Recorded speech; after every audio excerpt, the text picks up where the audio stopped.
कहती है आप अपने घर में साबुत हल्दी जरूर, साबुत हल्दी, जिसके घर में साबुत हल्दी है, जिसके घर में पीली सरसों है, उस परिवार के ऊपर कोई कुछ भी कितनी भी कोशिश कर ले, जादू टोना टोटका कर ले, उस परिवार के ऊपर कभी असर हो ही नहीं सकता।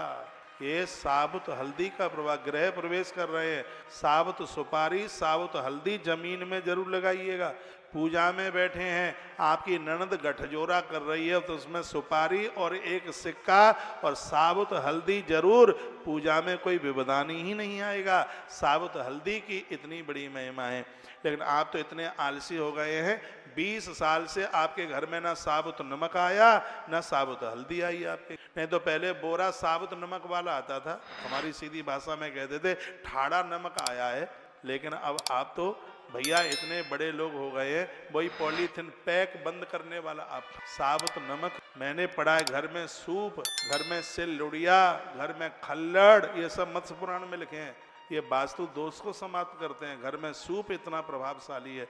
घर में सूप है, सूप जानते हैं आप, गोवर्धन नाथ भगवान की पूजा पूरी नहीं होती है सूप। और साल का एक ऐसा त्योहार है जिसको भोर में 4 बजे उस सूप को खटखटाया जाता है, जिससे दरिद्रता भागती है घर से। ऐसा पद्म पुराण के दिवाली महोत्सव में लिखा है।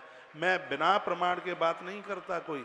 दिवाली को भोर में सूप खटखटाया जाता है और उसको सूप को खटखटाते खटखटाते जहाँ गाय भैंस का गोबर वगैरह गिरता है अपने घर की सीमा के बाहर तक उस सूप को खटखटा करके वहां तक को पहुंचाया जाता है। इन परंपराओं को भुलाया जा रहा है, इसलिए तो सब दिक्कतें आ रही हैं। घर में रही नहीं, घर में चकिया नहीं, घर में कुछ बचा ही क्या है, क्या है घर में है ही क्या कुछ। तो ये कुछ चीजें हैं, इनको जिम्मा रखिए। आपकी रसोई में चीजें कम हो गई हैं और बाथरूम की चीजें बढ़ रही हैं। मुंह पोतने के ट्यूब रखे हैं 50 तरह के, साबुन रखे हैं 55 तरह के, लेकिन वहां देखा जाए तो गुड़ है नहीं, चावल है नहीं।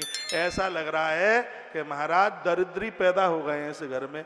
रसोई में नहीं कुछ दिखाता, कप ढरक रहे हैं कप में, लेकिन एक कप चाय बने दूध नहीं मिलता वहां पे, उसमें है ही नहीं। बूरा तुम्हारे घर में नहीं है, तुम्हारे घर का मतलब मैं सबके लिए बोल रहा हूं।